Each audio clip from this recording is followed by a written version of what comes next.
I have to be direct with you about something that's going to sound absolutely insane. But before you click away, just give me 30 seconds, because what I'm about to show you will change how you see physical reality forever. And if this resonates with you, hit that subscribe button right now, because this kind of information doesn't stay up for long. Look, I know you've heard a lot of wild claims on the internet. I know you're probably skeptical. And honestly, you should be.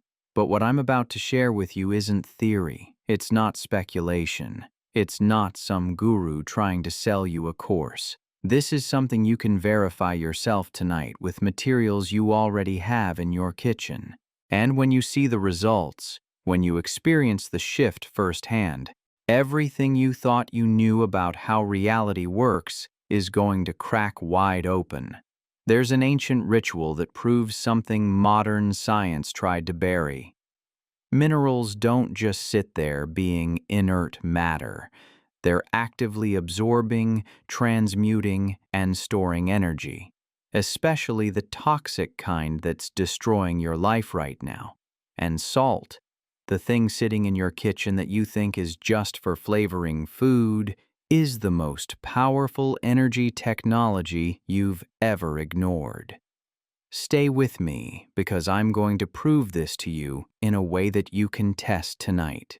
And once you see it work, once you feel the shift in your space, in your body, in your life, you're never going to look at the physical world the same way again. Here's what nobody's telling you. You've been walking around thinking matter is solid, thinking objects are just objects, thinking the physical world is separate from energy, but that's the biggest lie modern materialism ever sold you. Everything is frequency, everything is vibration. And some materials, specifically crystalline structures like salt, are designed by nature to interact with electromagnetic fields in ways that seem like magic, but are actually physics. Salt doesn't just flavor your food. It's a crystalline matrix that absorbs, neutralizes, and transmutes electromagnetic pollution. And humans have known this for thousands of years. Every ancient culture had salt purification rituals. The Romans paid soldiers in salt. That's where we get the word salary. Japanese culture uses salt in sumo wrestling to purify the ring before every match. Christians use holy water with salt in it. Hindus use salt in purification ceremonies. Judaism has salt in ritual offerings. But here's what's wild. They told you these were just superstitions, primitive beliefs that modern science has debunked. Except modern science hasn't debunked anything. They just stopped looking because what they found was too threatening to the materialist paradigm that keeps you powerless. Let me show you something. There's a reason you feel different in certain spaces. Why some rooms feel heavy and others feel light. Why you can walk into someone's house and immediately sense tension even when nobody's speaking. Why certain buildings drain you and others energize you. It's not psychology. It's not in your head. It's measurable electromagnetic residue, and salt has been cleaning it for millennia. You've experienced this. We all have. You walk into a hospital and feel drained.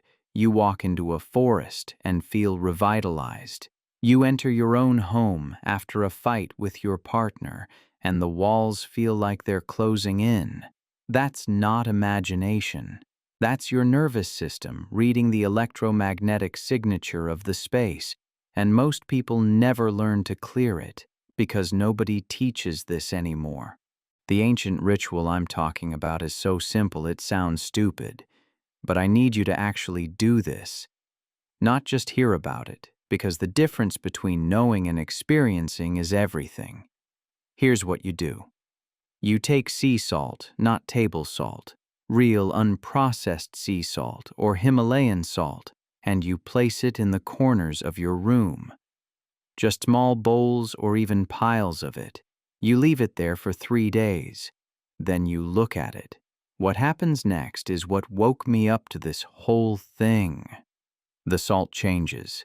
Visibly, it clumps together. It gets damp even in dry rooms.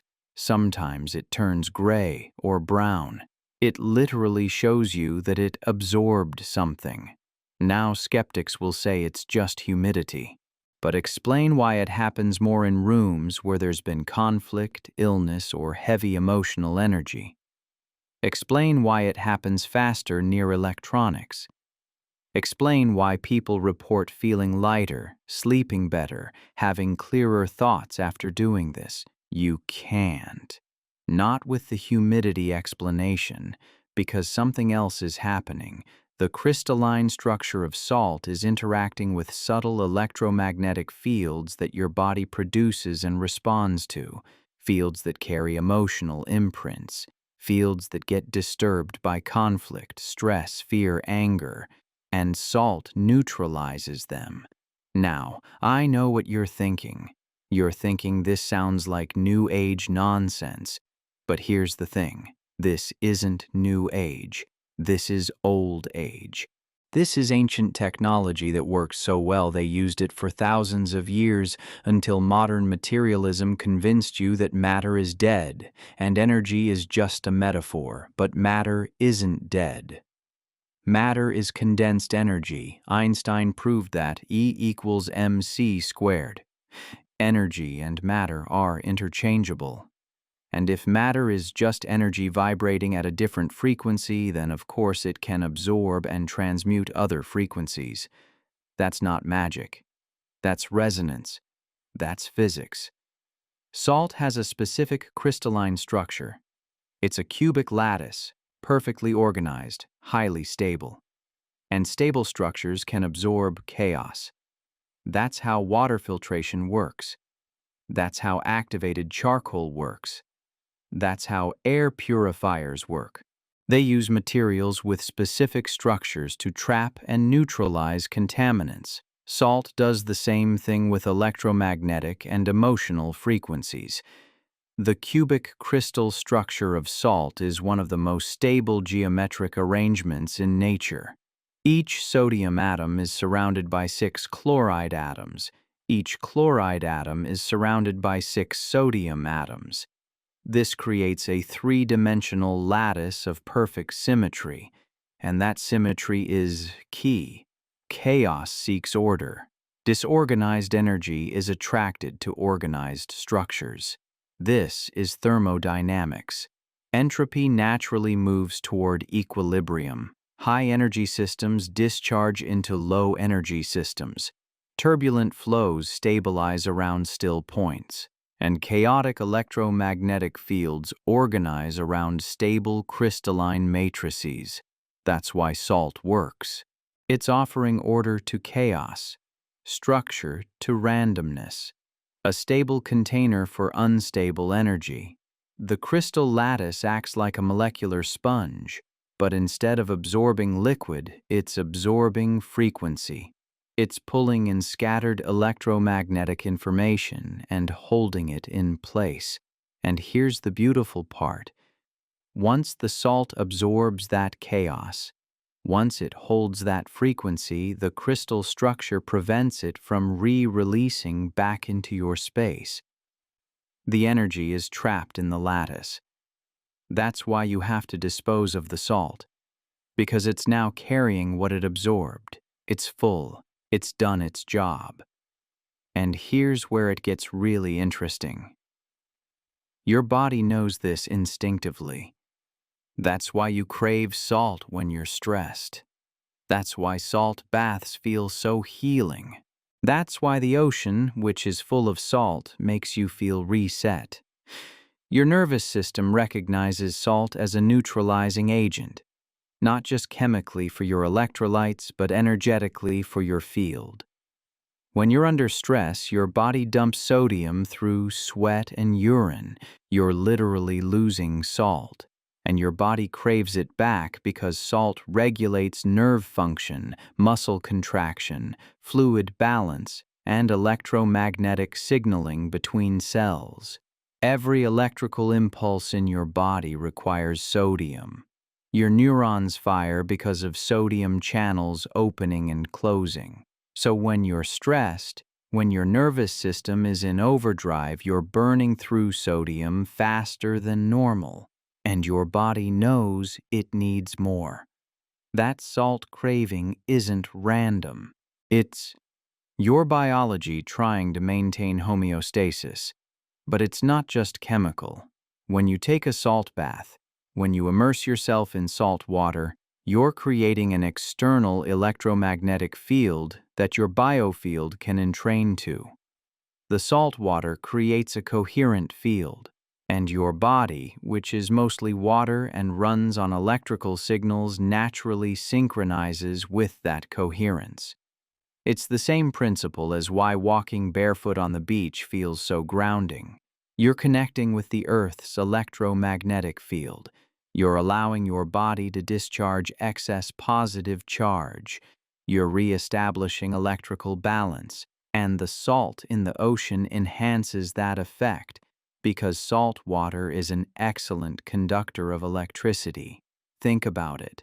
When you're anxious, when you're overwhelmed, when you're carrying the emotional residue of a bad day, you're holding frequencies in your body that don't belong there. Your biofield, the electromagnetic field your heart and brain generate, gets cluttered with noise. And salt water, whether you're bathing in it or drinking it or just being near it, helps discharge that static. This isn't placebo. They've measured the electromagnetic output of the human heart. It extends several feet outside your body. It's detectable with instruments, and it changes based on your emotional state. When you're stressed, your heart rhythm becomes chaotic. When you're calm, it becomes coherent. And coherent electromagnetic fields organize matter around them. Chaotic fields create disorder.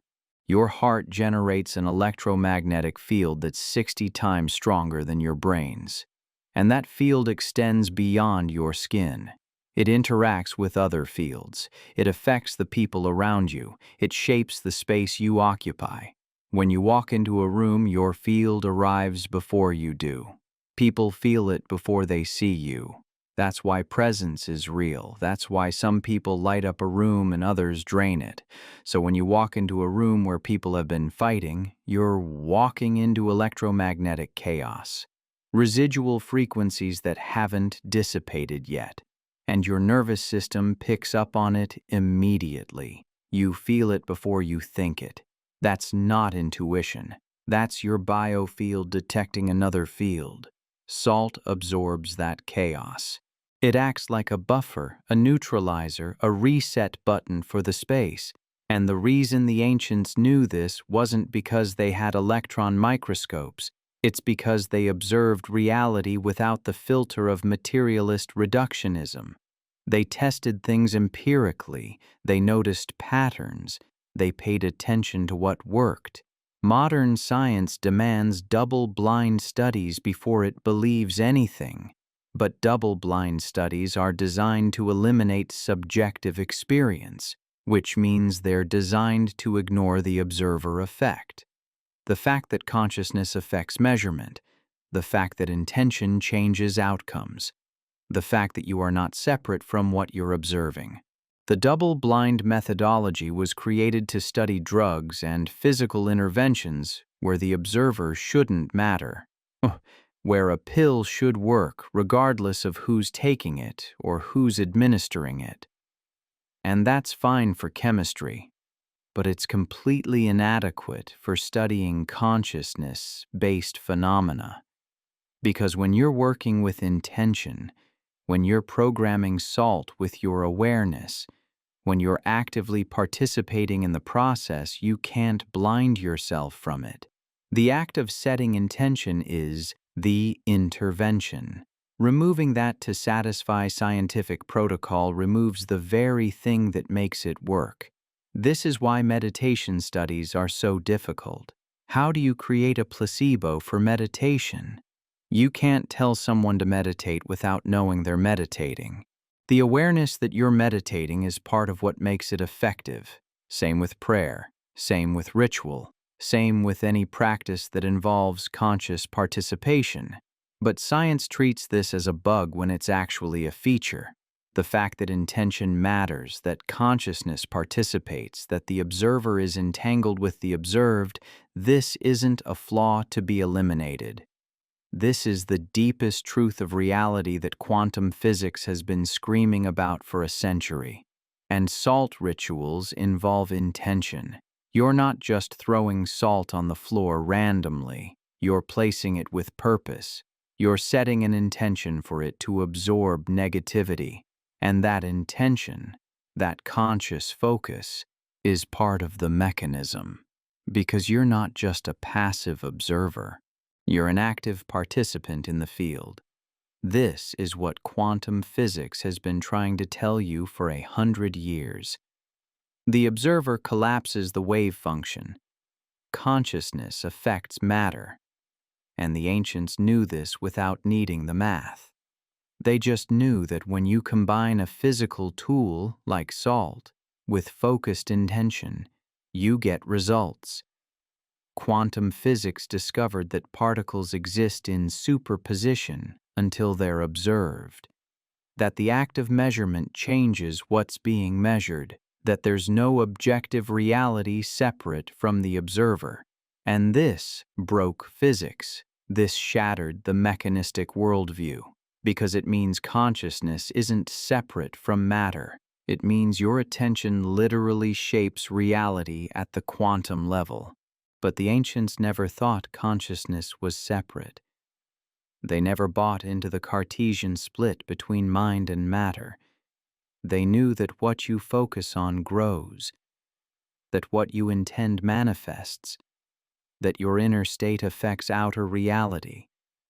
And they built practices around that understanding. Salt rituals work because they combine both sides of the equation, the physical tool and the conscious intention, the matter and the mind, the particle and the wave. You're not just putting salt in corners and hoping, you're actively programming it with your awareness, and that makes all the difference. Let me tell you about the first time I tested this. I was skeptical, completely skeptical.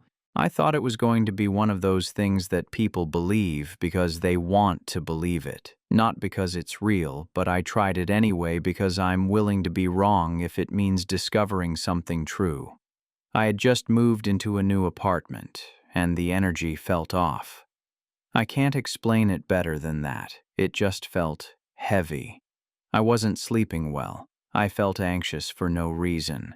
My thoughts were louder than usual, the kind of anxiety that has no source, no logical explanation, just this constant low-grade dread that followed me from room to room. And I remembered reading about this salt thing, so I figured why not? I put bowls of sea salt in each corner of my bedroom. 3 days later, I checked them. And I'm not exaggerating. The salt in one corner had turned completely brown. Not damp, not clumpy. Brown. Like it had absorbed something dirty. Like it had pulled sludge out of the air itself. The other bowls were fine. Just that one corner. And that corner was right next to where I'd been having nightmares. Now I could rationalize that. I could say maybe there was a moisture issue in that corner. Maybe there was dust. Maybe it was contaminated somehow. But the feeling in the room changed, noticeably. I started sleeping through the night. The heaviness lifted. My thoughts quieted down. And that's not placebo because I didn't expect it to work. I expected nothing. I was just experimenting. So I started experimenting. I put salt near my Wi-Fi router. It clumped up within hours. I put salt in my car after a stressful week of commuting. It got damp and gray. I put salt in my living room after hosting people who'd been arguing. Same thing. Every single time, the salt showed visible signs of absorbing something. I started keeping a journal of my experiments. I documented which rooms needed salt most often. I noticed patterns. The bedroom needed it weekly, the living room after social gatherings. The bathroom never needed it at all. Running water keeps energy moving. The office needed it constantly. All those electronics, all that mental strain, all those hours of stress pouring into the space. I tested it in my car after difficult drives. Road rage creates a field. Gridlock traffic creates a field. Stressful phone calls on speakerphone create a field. And the car, being a small enclosed metal box, holds it all. The salt would turn gray within a day. I'd replace it and the car would feel neutral again. Not good, not bad, just clean. Reset to 0. And every single time, the space felt better afterward. Lighter. Clearer. Like the air itself had been cleaned. So either I'm experiencing a very consistent placebo effect across multiple environments, or salt is actually doing what the ancients said it does. And Occam's razor says the simplest explanation is usually correct. The simplest explanation is that salt absorbs negative energy because minerals interact with electromagnetic fields. Not metaphorically, literally. And you can test this yourself tonight. Here's the thing about minerals. They're not alive, but they're not inert either. They have structure, they have resonance, they have specific vibrational frequencies, and different minerals resonate with different energies. That's why crystal healing isn't just made-up nonsense. It's based on the fact that crystalline structures have measurable piezoelectric properties. Piezoelectricity means that certain crystals generate an electric charge when you apply pressure. Quartz does this. That's why we use quartz in watches and electronics. It vibrates at a precise frequency when you run electricity through it. That's not magic. That's material science. That's why your watch keeps perfect time. That's why your phone works. Because we understand that minerals can convert energy from one form to another. But if quartz can convert mechanical pressure into electrical charge, and electrical charge into mechanical vibration, then it's a two-way transducer. It's converting energy from one form to another. And if quartz can do that, other minerals can interact with energy fields in ways we're only beginning to understand. The piezoelectric effect isn't limited to quartz. It exists in tourmaline, in topaz, in bone, in DNA itself. Your body is literally full of crystalline structures that respond to electromagnetic fields. Salt, specifically, is hygroscopic. That means it absorbs moisture from the air, but it also means it's energetically receptive. It pulls things in. And when it pulls in moisture that carries electromagnetic imprints, emotional residue, environmental static, it traps it. That's why salt has been used in preservation for thousands of years. It doesn't just prevent bacterial growth, it stabilizes, it neutralizes decay. The hygroscopic property of salt is well documented. Leave salt exposed to air and it will pull moisture from the atmosphere. But what science doesn't talk about is what else that moisture carries. Water is a carrier wave for information.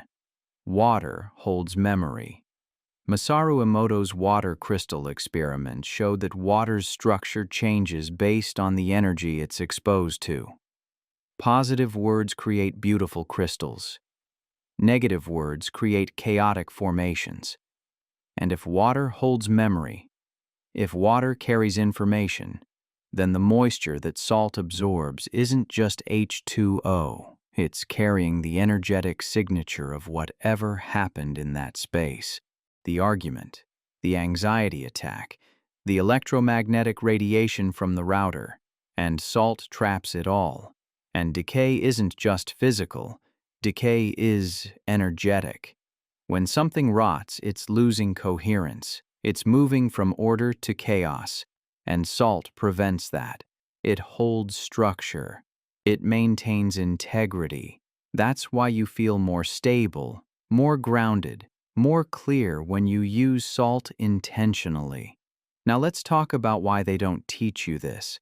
Why isn't this common knowledge? Why aren't doctors prescribing salt baths for anxiety? Why aren't therapists recommending salt bowls for homes with conflict? Why is this considered alternative, fringe, pseudoscience? Because if you knew that you could clean your own energy field with $1's worth of salt from the grocery store, you wouldn't need pharmaceuticals for anxiety. You wouldn't need expensive therapy sessions to process environmental stress. You wouldn't need to buy air purifiers and EMF blocking devices and all the other products they sell you to manage symptoms. You'd have direct access to a tool that costs nothing, requires no expertise, and works immediately. And that's threatening to an entire system built on making you dependent on external solutions for internal problems. There's no patent on salt. There's no prescription required. There's no specialist certification needed to place a bowl in a corner. And that makes it worthless to an economy built on manufactured scarcity and gate-kept knowledge. The medical-industrial complex doesn't want you to know that most of your anxiety, most of your depression, most of your brain fog is environmental. It's electromagnetic pollution. It's emotional residue. It's the accumulation of frequencies that don't belong in your field. And you can clear it yourself with salt, with water, with intention, with awareness. That's too simple. That's too empowering. That's too cheap. So they mock it. They call it superstition. They demand studies that will never be funded because there's no profit in proving that free solutions work. But you don't need a study. You need direct experience. And that's what I'm giving you right now. The permission and the instructions to test this yourself so you can stop relying on authorities to tell you what's real. Here's the ritual. And I'm calling it a ritual because that word means something. Ritual means intentional action. It means you're not doing this mindlessly. You're doing it with focus, with purpose, with respect for the process. Ritual creates a container for transformation. It signals to your subconscious mind that something important is happening. And that matters more than you think. Get sea salt or Himalayan pink salt. Don't use table salt. Table salt is stripped of minerals and often has anti-caking agents in it. You want pure salt with the full mineral matrix intact. Those trace minerals matter. They contribute to the salt's ability to interact with different frequencies. When you buy salt, look for unrefined, unprocessed versions. Read the ingredients. It should say one thing: salt. Nothing else. Table salt has been heated to over 1200 degrees. That destroys the crystalline structure. It's been bleached. It's had minerals extracted for industrial use. What you're left with is pure sodium chloride plus aluminum derivatives as anti-caking agents. That's not salt anymore. That's a chemical compound designed for shaker convenience, not for energetic interaction. The anti-caking agents actually prevent salt from doing what it's supposed to do. They keep it from absorbing moisture. That's literally their job. Which means table salt can't perform the hygroscopic function that makes this work. It's been specifically engineered to not absorb. So if you use table salt for this, nothing will happen. And then you'll think it doesn't work when really you just used the wrong material. Place small bowls of salt in the corners of the room you spend the most time in. Usually that's your bedroom. Corners are energetically significant because energy accumulates in corners. It's harder for air to circulate there, and it's harder for electromagnetic fields to disperse. So corners hold stagnant energy more than the rest of the room. Think of them as collection points, like the drain in a sink. As you place each bowl, set a clear intention. Say it out loud or in your mind. Something like, "This salt absorbs and neutralizes all negative, chaotic, or foreign energy in this space." You're programming the salt with your intention. You're giving it a job. And yes, that matters because your consciousness is part of the mechanism. The words don't have to be perfect. What matters is that you mean them. Leave the salt there for 3 days. Don't touch it. Don't move it. Let it do its work. After 3 days, look at it. Notice if it's clumped, damp, discolored, or changed in any way. Notice how you feel. Notice if the room feels different. Notice if you're sleeping better, thinking clearer, feeling calmer. And really pay attention. Don't just glance at the salt and move on. Sit with it. Look at each bowl. Notice the differences between them. One corner might have salt that's completely soaked and dark.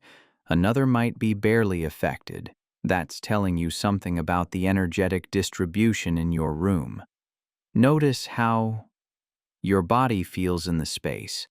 Walk into the room and pause. Close your eyes. Take a breath. How does the air feel? How does your chest feel? How do your shoulders feel? Compare that to how you felt in the space before you salted it. Notice your sleep. Are you falling asleep faster? Sleeping deeper?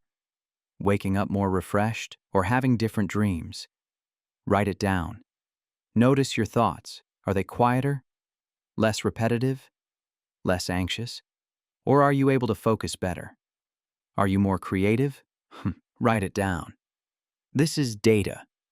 This is how you verify that something real is happening, not through some authority telling you it worked, but through your own direct observation of measurable changes. Then dispose of the salt. Don't reuse it. Don't eat it. Don't put it back in your salt shaker. It's absorbed what you wanted it to absorb. It's done its job. Throw it away, preferably outside, away from your home. And if you want, replace it with fresh salt and repeat the process. When you dispose of it, do it with intention too. Thank the salt for its service. Acknowledge what it did. Return it to the earth or flush it down the drain. Some people bury it. Some people throw it in moving water. The point is to remove it from your space completely. You don't want to keep saturated salt sitting around. That's like keeping a garbage bag full of trash in your house. The salt has done its job. Let it go. And here's something interesting.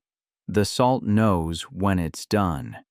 You'll notice that sometimes it changes dramatically and sometimes it doesn't. That's not random, that's feedback. If the salt doesn't change much, there wasn't much to clear. If it turns dark or clumps heavily, there was a lot going on.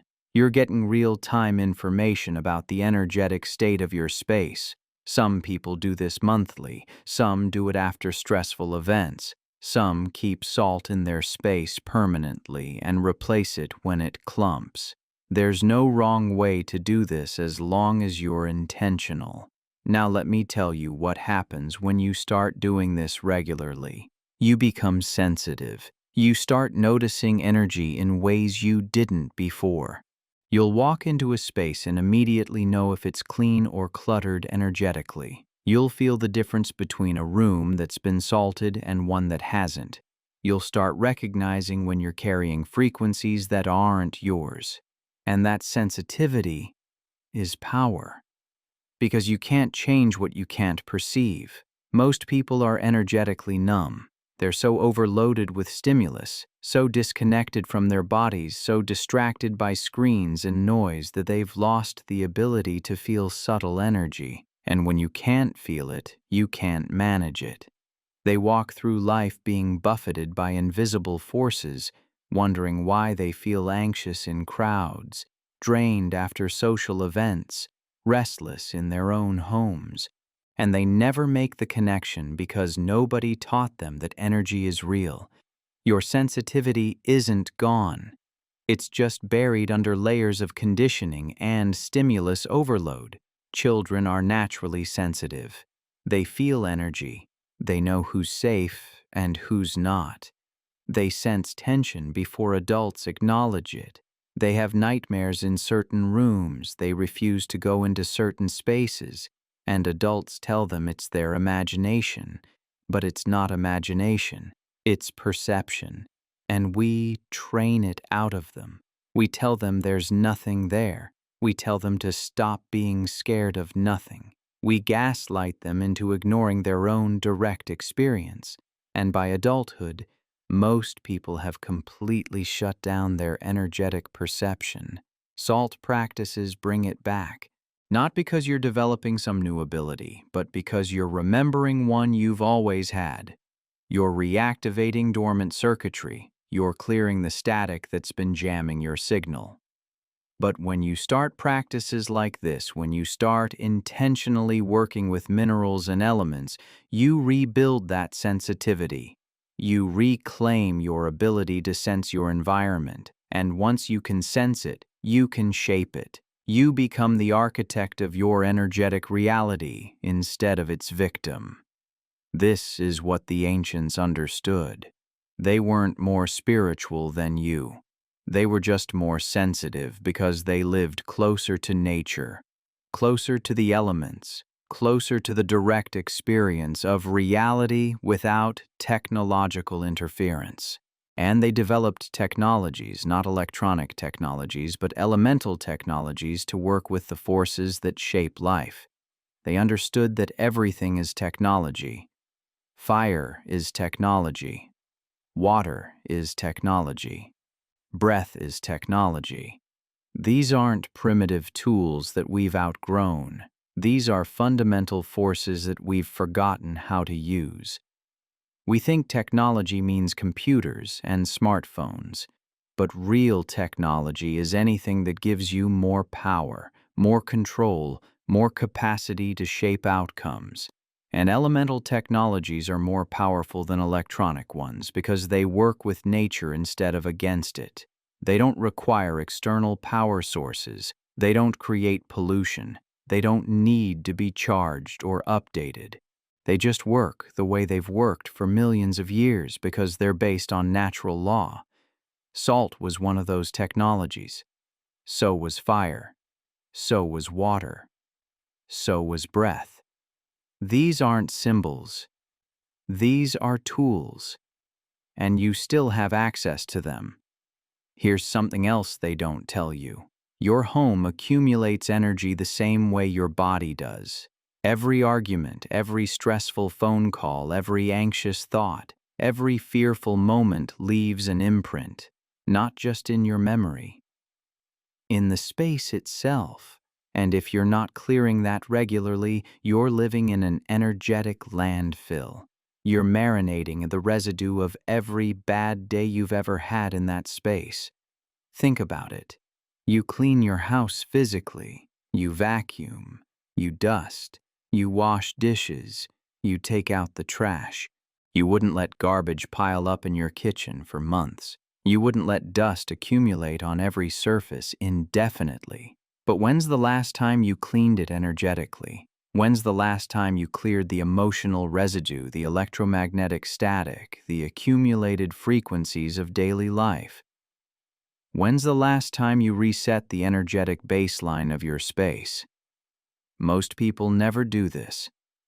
And then they wonder why their home doesn't feel peaceful, why they can't relax in their own space, why they bring home fresh flowers and light candles and rearrange furniture but still feel heavy.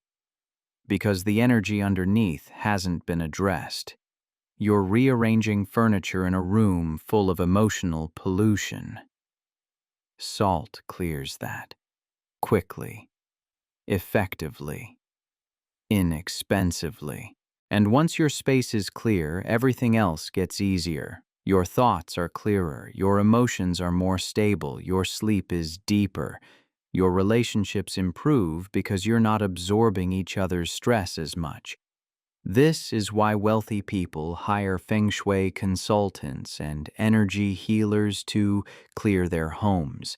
They know this works. They just don't advertise it because they don't want you to know you can do it yourself. They pay thousands of dollars for someone to come in and essentially do what I'm teaching you right now.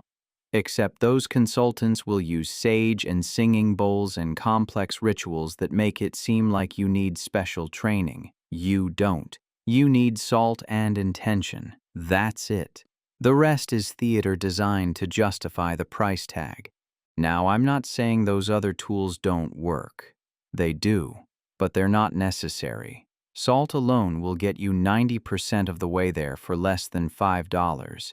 The elite know that environment shapes consciousness.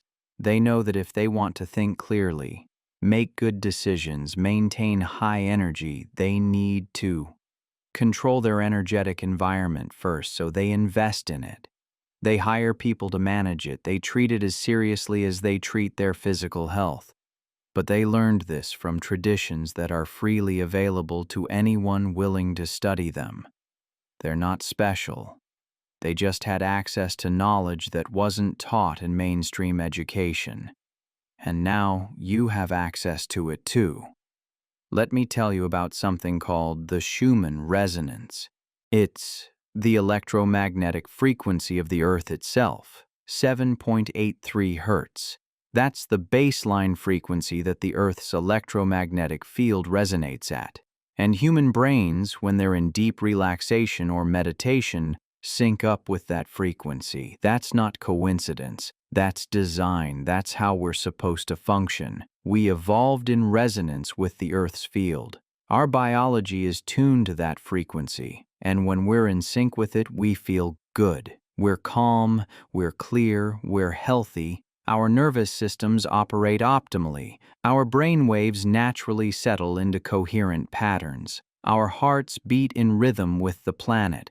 But modern life bombards us with frequencies that disrupt that sync. Wi-Fi, cell towers, power lines, Bluetooth, LED lights, dirty electricity. All of it creates electromagnetic noise that interferes with your body's natural resonance. And your body tries to cope, but it's not designed for this level of interference. So you end up anxious, exhausted, foggy, wired, but tired. And nobody tells you it's because you're living in an electromagnetic soup that your nervous system can't filter. You think you have a mental health problem when really you have an environmental problem. Your nervous system evolved over millions of years to process natural electromagnetic frequencies. The Earth's field, the sun's radiation, lightning, the electromagnetic pulses from other living beings. These are frequencies your body knows how to read and respond to. But in the last 100 years, and especially in the last 20 years, we've flooded our environment with artificial frequencies that didn't exist when your biology was developing. Your cells have no evolutionary framework for processing Wi-Fi signals. Your brain doesn't know what to do with the electromagnetic radiation from your phone.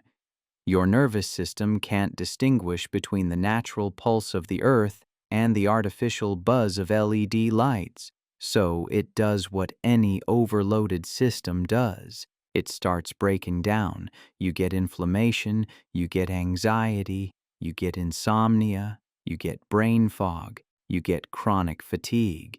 And doctors treat these as separate conditions when they're all symptoms of the same underlying problem, electromagnetic overwhelm. Your body is trying to process signals it wasn't designed to handle. And it's failing. Not because you're weak, not because something's wrong with you, but because you're a biological organism optimized for a natural electromagnetic environment being forced to operate in an artificial one. Salt helps.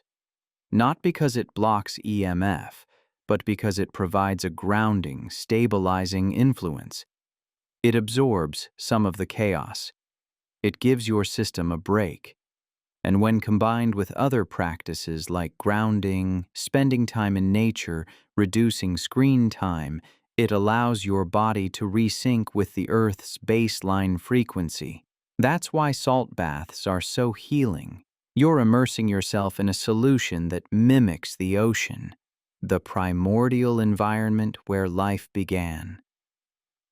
And your body remembers. Your cells remember, and they relax into that resonance. Your blood has almost the same salt concentration as seawater, 0.9%. That's not coincidence. That's because life evolved in the ocean. Every cell in your body is a tiny pocket of ancient seawater encased in a membrane. Your internal environment is literally oceanic. When you take a salt bath, when you submerge in water with the same salt concentration as your blood, your body recognizes it as home. The osmotic pressure equalizes. Your cells don't have to work to maintain their integrity. They can just be. They can rest. They can remember what it felt like before all this complexity, before all this stress, before all this electromagnetic interference. And that remembering is healing, not just physically, energetically. Your cells hold memory. Your body holds trauma. And when you give your body an environment that feels ancestrally safe, it can finally let go of what it's been holding. This is why people cry in salt baths, why emotions surface, why old memories come up. The salt water is creating a container safe enough for release, and your nervous system, which has been holding tension for months or years or decades, finally gets permission to let it go. This is also why people feel so good at the beach. It's not just the vacation mindset. It's the negative ions. It's the salt air. It's the Schumann resonance being stronger near large bodies of water. It's your nervous system finally getting a break from electromagnetic pollution and syncing back up with the Earth. The ocean produces massive amounts of negative ions. These are oxygen atoms with an extra electron, and they're incredibly beneficial for human health.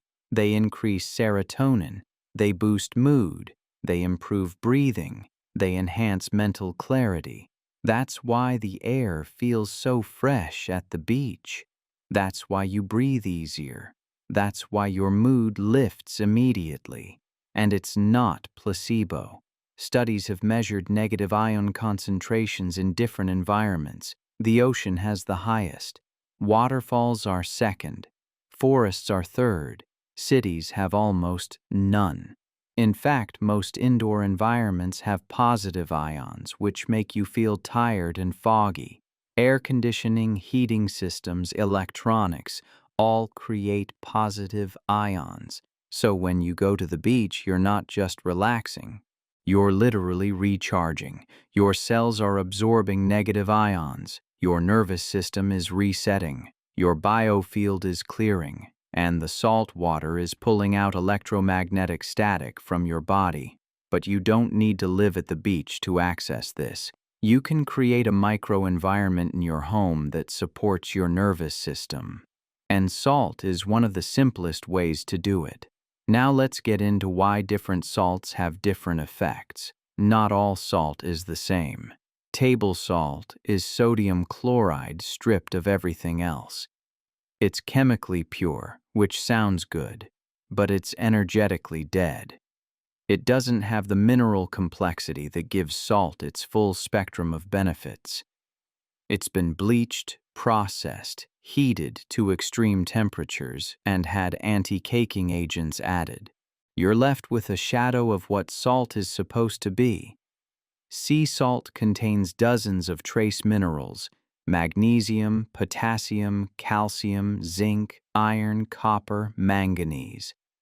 All of these contribute to the salt's overall frequency signature, and different minerals resonate with different aspects of your body and energy field. This is why sea salt tastes different from table salt. It's not just sodium chloride. It's a complex mineral matrix. Himalayan pink salt is even more complex. It contains 84 trace minerals, and it's been compressed under the earth for millions of years, which gives it a different crystalline structure than sea salt. Some people say it's more powerful for clearing because it's older, denser, more stable. It's been holding geometric perfection for eons. I don't know if that's measurable, but I know it feels different. There's a weight to it, an ancient quality. Black lava salt, which is sea salt combined with activated charcoal, is intensely absorbent. People use it for heavy clearing, like after illness, after breakups, after deaths. It pulls deep. The charcoal adds another layer of absorption, another mechanism for trapping unwanted frequencies. Epsom salt isn't technically salt. It's magnesium sulfate. But it's incredibly effective for baths because magnesium is calming to the nervous system. It helps discharge excess electrical activity. So if you're wired, anxious, overstimulated, Epsom salt baths are a direct intervention. They literally pull tension out of your muscles and static out of your nervous system. The point is, you can experiment. You can try different salts in different situations and notice what works for you. This isn't dogma. This is empirical practice. You're the researcher. Your body and your space are the lab, and you get to discover what's true through direct experience. Start simple. Get sea salt and try the basic corner bowl technique. Notice what happens. Then if you want to go deeper, try Himalayan salt and see if you feel a difference. Try Epsom salt baths and see how your body responds. Try black lava salt after a particularly heavy day and see if it pulls more. Keep notes. Document what you observe. Not because you need to prove anything to anyone, but because writing things down makes you pay attention. And paying attention is how you learn. You'll start to see patterns. You'll notice that certain situations create more energetic residue than others. You'll discover your own energetic hygiene routine based on what actually works for you. And that's the point. I'm not giving you a rigid system to follow. I'm giving you a starting point for your own exploration. The ancients didn't have one salt ritual that everyone did exactly the same way.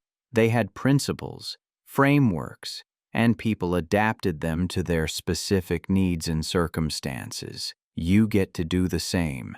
This is your practice, your experiment, your direct relationship with reality. Here's what I want you to understand. This isn't about believing in energy. Energy exists whether you believe in it or not. This is about learning to work with it consciously instead of being unconsciously affected by it. Most people are reactive. They feel bad and they don't know why. They blame themselves. They think something's wrong with them, when really they're just absorbing everyone else's stress and living in electromagnetic chaos. They're like radio receivers picking up every frequency and range with no filter, no discernment, no off switch. But when you start practices like this, when you start clearing your space, protecting your field, grounding your energy, you become proactive. You take responsibility for your inner environment, and that changes everything. You stop waiting for external circumstances to determine how you feel. You stop being a thermometer that just reads the temperature and become a thermostat that sets it. Most people are victims of their environment. They walk into work and immediately absorb the stress of the office. They come home and carry it with them. They go to a family gathering and pick up everyone's unresolved trauma. They scroll social media and download collective anxiety. And they think this is normal. They think feeling bad most of the time is just how life is, but it's not. You're just absorbing frequencies that aren't yours. You're walking through life with no energetic boundaries, no protection, no filter, and then wondering why you feel exhausted, overwhelmed, anxious for no reason. When you start clearing your space with salt, when you start setting boundaries energetically, everything shifts. You realize how much of what you've been feeling wasn't even yours, how much you've been carrying that belongs to other people, how much environmental static you've been processing. You stop being a victim of your environment, you start shaping it. And the life you've been trying to manifest, the peace you've been chasing, the clarity you've been praying for, it becomes accessible because you've removed the interference. This is what the elite know. This is what mystery schools taught for thousands of years. This is what indigenous cultures never forgot. The physical world is not separate from the energetic world. They're the same thing at different densities. And when you learn to work with both, you become exponentially more effective at creating the life you want. You stop fighting against reality and start working with it. You stop trying to force outcomes and start aligning with flows. The people at the top, the ones who seem to manifest effortlessly, who seem to have unusual luck, who seem to navigate life with ease, they're not special. They just know things you weren't taught. They know how to work with energy. They know how to clear their fields. They know how to protect their spaces. They know how to maintain coherence in chaos. And most of them learned it from traditions that go back thousands of years. Salt is just the beginning. Once you see that this works, you'll start exploring other practices: sound, light, breath, movement. All of these are technologies for shifting your state, for clearing your field, for raising your frequency. And none of them require you to be special or gifted or initiated into some secret society. Sound works because everything is frequency. When you use tuning forks, singing bowls, chanting, or specific music, you're introducing organized frequencies into your field. And organized frequencies organize matter. That's why mantra meditation works. Why church bells clear spaces. Why certain music makes you feel specific ways. Light works because your body reads electromagnetic information through your eyes and your skin. Different wavelengths affect your hormones, your mood, your energy. Red light is energizing, blue light is stimulating, warm candlelight is calming, full spectrum sunlight is regulating. You can use light to intentionally shift your state. Breath works because it's the bridge between your conscious and unconscious mind. When you breathe deliberately, you're directly affecting your nervous system. Slow breathing activates rest and digest. Fast breathing activates fight or flight. Breath retention builds energy. Breath is the most direct way to change your state in seconds. Movement works because emotion is energy in motion. When energy gets stuck in your body, movement releases it. Dancing, shaking, stretching, walking, all of these discharge static and restore flow. Your body is meant to move. When you're sedentary, energy stagnates. They require you to be willing to test, willing to notice, willing to trust your own experience over what authorities tell you is real. And that willingness is the only initiation you need. There's no guru you need to find, no certificate you need to earn, no lineage you need to be initiated into. The doorway to this knowledge is your own willingness to experiment, to test, to trust your direct experience over inherited beliefs. The mystery schools, the ancient traditions, the secret societies, they weren't keeping this information from people out of elitism. They were protecting it from a culture that would mock and dismiss it. They were preserving it until individuals showed up who were ready to learn. And readiness wasn't about being special. It was about being willing to question consensus reality, willing to try things that seem crazy, willing to trust your own perception even when it contradicts what you've been taught. That willingness is the only qualification needed. And right now, by reading this, by considering testing this, you're demonstrating that willingness. You're showing up ready, so the door is open, the knowledge is available, and what you do with it is up to you. So here's what I want you to do. Tonight, not tomorrow, not when you feel like it.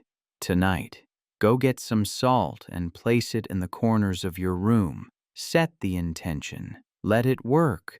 And in 3 days come back and tell me what happened.